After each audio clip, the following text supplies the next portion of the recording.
Para hacerlo. Y vamos a hablar ahora de lo que pasó ayer con la primera votación, donde se modifica la llamada ley Salaverry. Y está con nosotros don Freddy Ames para hablar precisamente sobre este tema. Él fue candidato a presidente de la Federación Peruana de Fútbol, ¿no? La ley Salaverry, la ley Oviedo, ya como quieran llamarla, ¿no? Hola Nicolás, muy buenos días. Mira, el día de ayer, en realidad, el Congreso lo que ha hecho, ha tratado de corregir un gravísimo error, que lo hizo al publicar esta ley, que es la 30.727, la denominada Ley de Fortalecimiento de la Federación Peruana de Fútbol. Voy a dar varios ejemplos porque es importante que el pueblo entienda. La FIFA está en contra de cualquier intervención del Estado. Hipotéticamente, hemos elegido nosotros a un presidente. Este presidente tiene un periodo de 4 años y se le ocurre al Estado, por alguna circunstancia, sacarlo del cargo sin causa justa, como lo hizo en el gobierno militar, y poner a una persona ahí. Automáticamente lo desafilian porque el concepto está que las propias... Claro, que está ocurriendo una intromisión. Exacto, exacto. Y la intromisión no solamente es de facto, puede ser inclusive legal. ¿Y cómo es legal? Una norma donde modifica lo que la Asamblea determinó. ¿Qué determinó la Asamblea hace 4 años? Elegir a una junta directiva por 4 años, que termina su mandato el 31 de diciembre de este año. De tal manera que esta ley, denominada de fortalecimiento de la Federación, prorroga el mandato del actual presidente por 2 años más. Eso atenta contra lo que señaló la propia Asamblea. Claro, pero ahí detengámonos un momento, Freddy, porque eso es una intromisión. Por supuesto, por supuesto. Y cuando esa intromisión por existió... eso, ¿cómo se llama esta señora Montserrat Jiménez, que es la que viene de parte de la Conmebol? Por favor. O sea, yo no entiendo la lógica de esta señora, porque ella dice, si modifican esa ley, la FIFA lo considerará una intromisión. Oye, pero la ley es una intromisión. La ley está cambiando las reglas de juego de la elección de la federación. Por supuesto. O sea, cuando les conviene, no hay intromisión. Y cuando van a modificar, dice, están modificando una norma que a nosotros nos favorece. Por favor. Lo que pasa que yo me quejo, porque quien debía quejarse de la intromisión en ese momento era el presidente de la federación. No se quejó porque esa ley tenía nombre propio para él. Es más, nos estaban imponiendo a una persona que no debería estar en el cargo. En consecuencia, ¿qué ha hecho el Congreso? Corregir esa norma y decir, señores, nosotros nos equivocamos. Y como nos hemos equivocado, tenemos que derogar esa norma, lo cual es absolutamente correcto. Y hoy dice, y sale un comunicado sin firma, pero tengo entendido que lo defiende el secretario, dice, señores, mañana ya comunicamos a la Conmebol, ya comunicamos nosotros a la FIFA, y si es que derogan esta norma nos van a suspender. ¡Qué vergüenza! ¡Qué desvergüenza! ¿Cómo se les ocurre? Bueno, eso es lo que ha salido a decir Juan Matute por todos lados. No, y ahí hay un comunicado también que ha emitido la Federación. O sea, que nos quieren decir a nosotros que porque el Congreso está corrigiendo una intromisión, nos van a desafiliar. El tema de fondo... Claro, pero yo creo que hay que ser reiterativos en eso para entender. Es decir, cuando el Congreso de la República hace una ley donde se prorroga contra los estatutos de la propia Federación, ¿no es cierto? El mandato del señor Edwin Oviedo está bien. Eso no es intromisión. Oiga, pero es el Parlamento el que se está metiendo en la federación. Por supuesto. No, está muy bien. ¿Por qué? Porque es a favor de Oviedo. ¿No es cierto? Pero cuando el Congreso dice, no, eso está mal, vamos a corregir esto y restablecer las cosas como estaban. Es decir, como establecen los reglamentos. Como debe ser. Como lo que... es una intromisión. Así es. Los desafiliamos. O sea, no puede ser. La Asamblea de Bases es la institución máxima dentro de la Federación. Eligió a una junta directiva por 4 años y los señores debían haber llamado a elecciones para que este mes, o sea, ayer debía haberse elegido a la nueva junta directiva. Ayer, para que tome cargo el 1 de enero del año 2019. No lo han hecho a propósito, porque hay tiempos que pasan. Como bien decía el Tigrillo, el tiempo le favorece. Entonces dice, mientras que esto vaya pasando, probablemente mis casos personales se vayan resolviendo y yo pueda continuar no solamente en 2019, 2020 y lo más adelante inclusive, y bueno, regresamos al ciclo mundial, ya no será pues el 2019, el 2022. ¡Qué buena raza! O sea, en realidad cree que somos tontos. Nosotros, yo soy presidente de un club profesional y como presidente en los 4 años nunca me han recibido, nunca nos han tratado como debemos ser. Y hoy pretenden quedarse más tiempo. Que no nos mientan. Los señores tienen que ir, es más, no deben quedarse un día más. Tiene que haber una junta transitoria para que elija la nueva junta. Pero el señor tiene que irse el 31 de diciembre. Porque acá hay 2 temas, ¿no es cierto? Yo quisiera que los separemos. Uno es el tema Oviedo. O sea, yo creo que a estas alturas está absolutamente claro que Edwin Oviedo lo que ha hecho, sobre todo desde agosto del año 2015, en que el fiscal Juan Carrasco llega a la conclusión de que ha habido una operación, ¿no es cierto?, mafiosa, primero por tomar el control de una azucarera como Tumán. ¿Cómo lo hacen? Adquieren una deuda menor, consiguen una jueza que le dice, para que usted cobre su deuda, va a administrar la azucarera. Entonces se meten por la ventana a la azucarera, porque es insólito, ¿no es cierto?, que una empresa tenga una deuda pequeña en comparación con el tamaño de la empresa y termine nombrando un juzgado, un administrador para cobrarse la deuda. El señor se cobra 500 veces la deuda, ¿no? O sea, lo que le debían. Y encima crea una tercerizadora donde todas las utilidades de la azucarera son desviadas.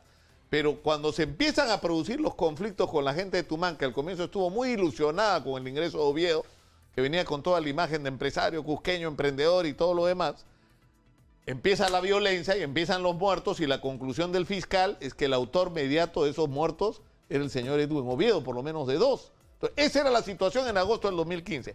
A partir de ese momento, Edwin Oviedo empieza a usar a la Federación Peruana de Fútbol, a su influencia con sus amigos fujimoristas, porque es aportante de los fujimoristas, porque los Becerril trabajan para él, incluyendo al propio Héctor, ¿no es cierto?, el congresista Héctor Becerril, y empieza a usar sus relaciones y contactos en el Poder Judicial para protegerse, y a la Federación Peruana de Fútbol.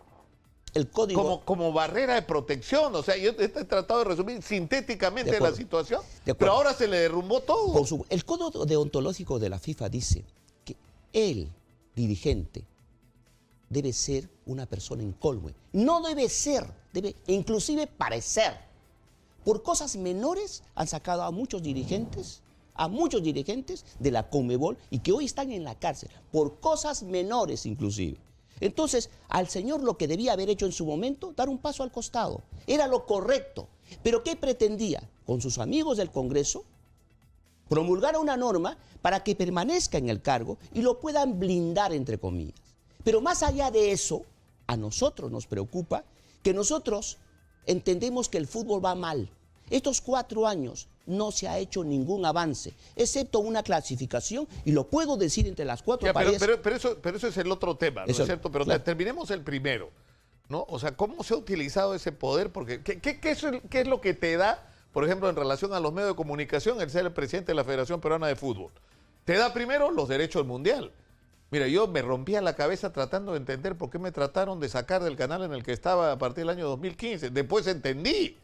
O sea, yo le pegaba con fierro Oviedo y el canal estaba negociando los derechos del Mundial con el mismo señor. O sea, yo estaba sobrando ahí, ¿no? Pero digamos, lo que ocurre es que tú tienes un enorme poder porque manejas los derechos de transmisión por televisión, ¿no es cierto? Manejas las invitaciones, manejas hasta las entrevistas. Si tú no tienes una buena relación con el dirigente de la federación, no entrevistas al entrenador, no tienes acceso a todas las facilidades que un periodista debería tener por la naturaleza de su trabajo. Libertad total. Y eso se ha utilizado de una manera increíble. Mira. O sea, era intocable, Oviedo, no podías hablar de Tumán.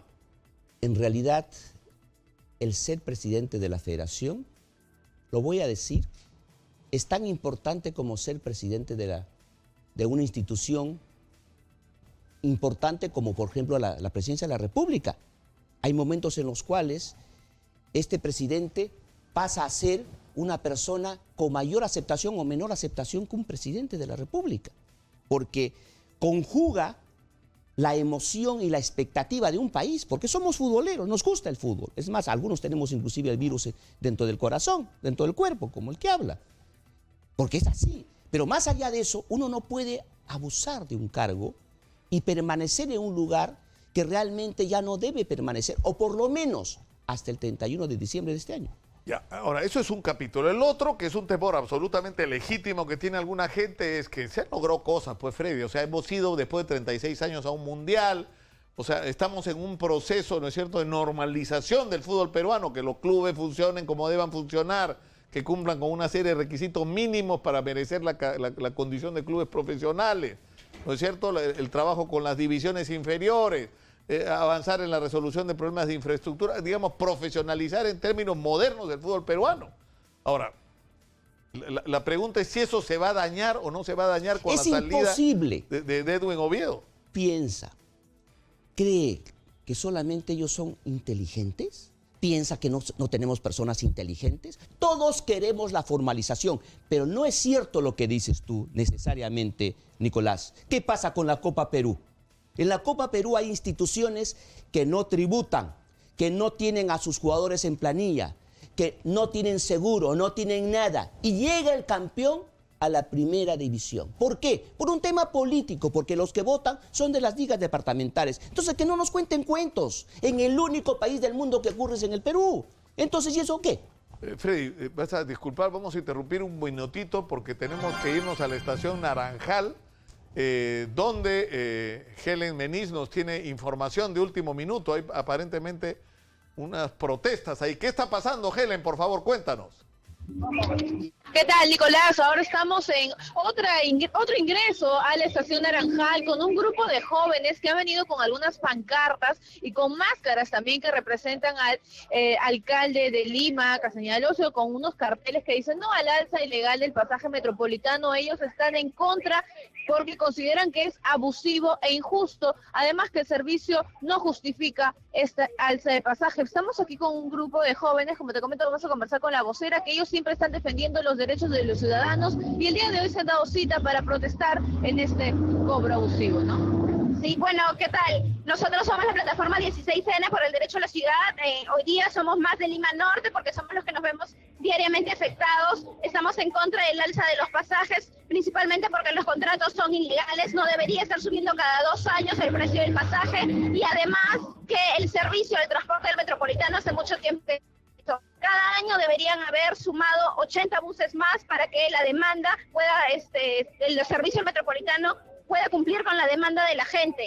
Pero el servicio está mal, ya colapsó y además de eso nos quieren cobrar ahora a 2.85. No es totalmente justo y la municipalidad no debería haber firmado una adenda con la cual hoy las empresas y los consorcios puedan subirnos el pasaje. Además, ustedes hacen un llamado a toda la ciudadanía para que se unan ustedes y puedan protestar con una fuerza más grande.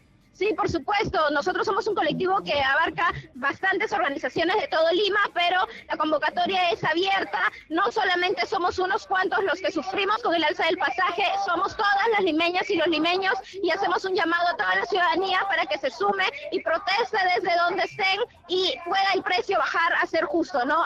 Este precio se va a aplicar a partir de mañana. ¿Ustedes también tienen planeado venir y nuevamente protestar? Sí, las protestas van a ser simultáneas en todas las estaciones y vamos a esperar hasta que la municipalidad por fin con Protransportes baje los pasajes hasta los 2 soles, que sería realmente justo. Ok, muchas gracias por conversar con Exitosa. Es lo que nos ha mencionado la vocera de este colectivo, que está en contra al alza ilegal del pasaje, que es lo que ellos consideran que es realmente abusivo e injusto. Informó Helen Meniz para Exitosa. Gracias, Helen. Es increíble, pero uno de los letreros, para los que no nos escuchan solamente por la radio y no ven las imágenes, dice, estoy chihuán y me quieren cobrar más. ¿Cómo se le han prendido a Leila por lo que dijo acá en la entrevista que tuvimos, ¿no? Donde habló de que no le alcanzaba para la vida que le quería dar a sus hijos con lo que le pagan en el Congreso? Bueno, que renuncie, pues. ¿Ah? Que renuncie. Pero es ilógico. Ahora, escúchame, Freddy, la interrogante, insisto, es esta. ¿No se va a perjudicar lo que se ha avanzado? Es decir, porque ya esta crisis ha empezado a tener costo, ¿no es cierto? Gente que ha sido clave en todo este proceso de formalización y modernización ha renunciado a raíz de todos los escándalos en los que se ha visto involucrado Oviedo. El último fue de los cuellos blancos, ¿no es cierto? Toda esa red que había armado en el sistema judicial para bloquear la investigación del fiscal Juan Carrasco de Chiclayo.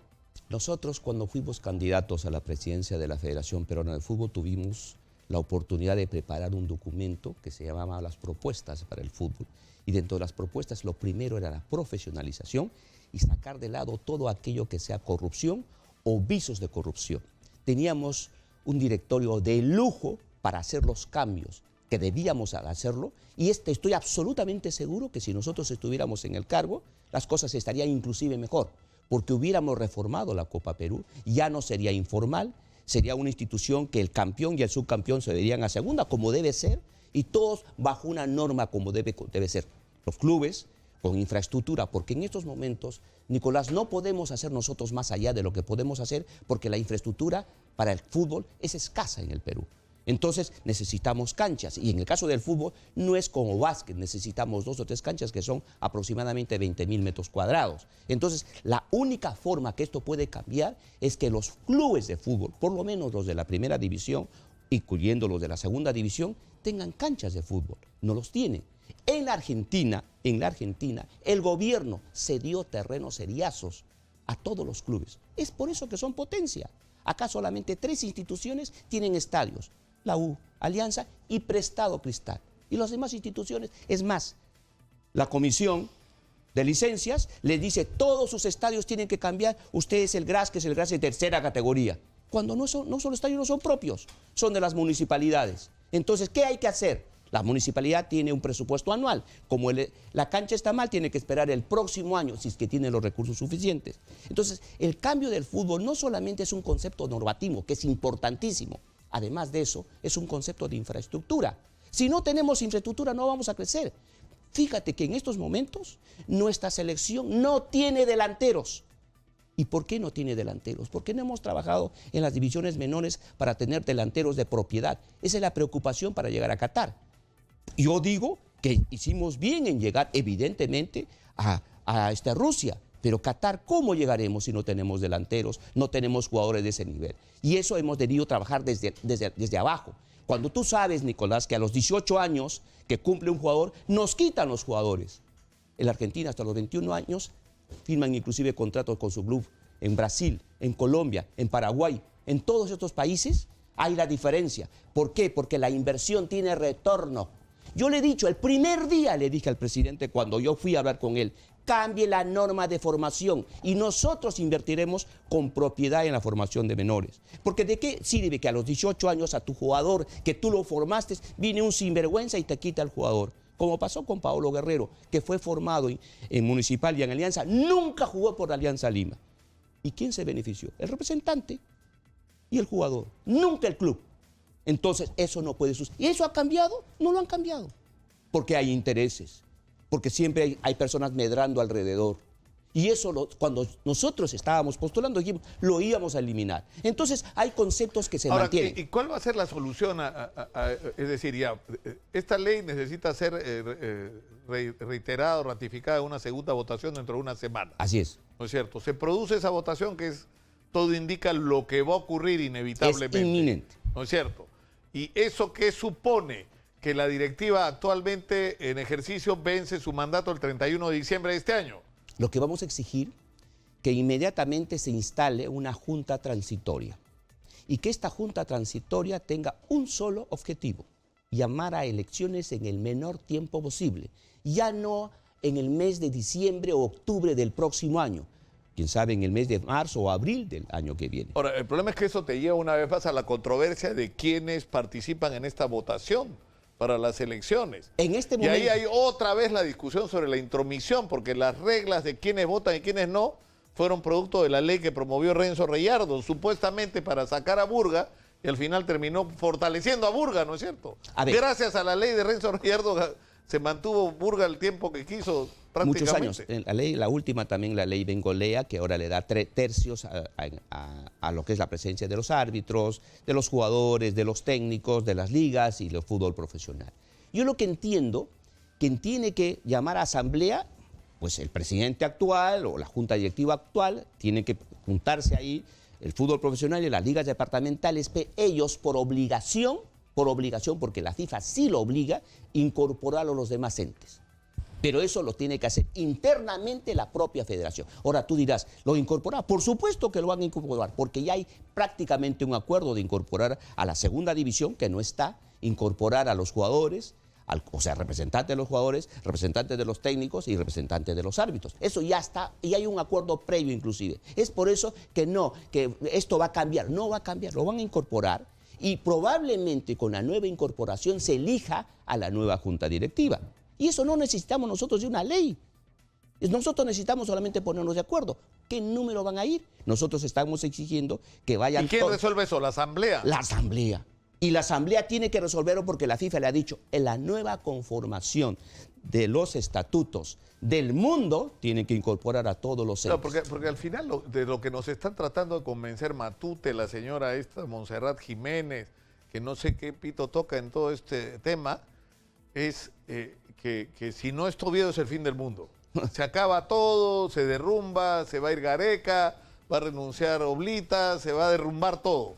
¿No es cierto? Se acaba este proceso de transformación del fútbol peruano que supuestamente habíamos iniciado.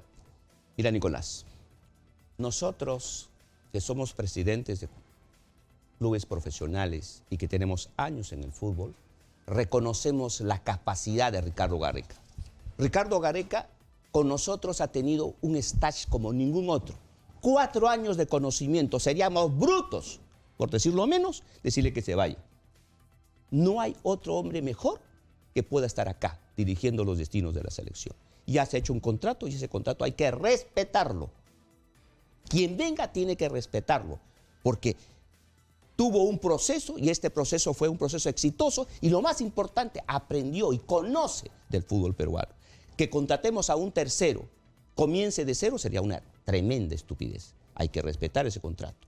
El que venga tiene que tener la capacidad suficiente para que entender que independientemente de la selección hay otros problemas que resolver. Entonces, que no nos cuenten cuentos. Como vuelvo a decir, ¿piensan que son las únicas personas inteligentes?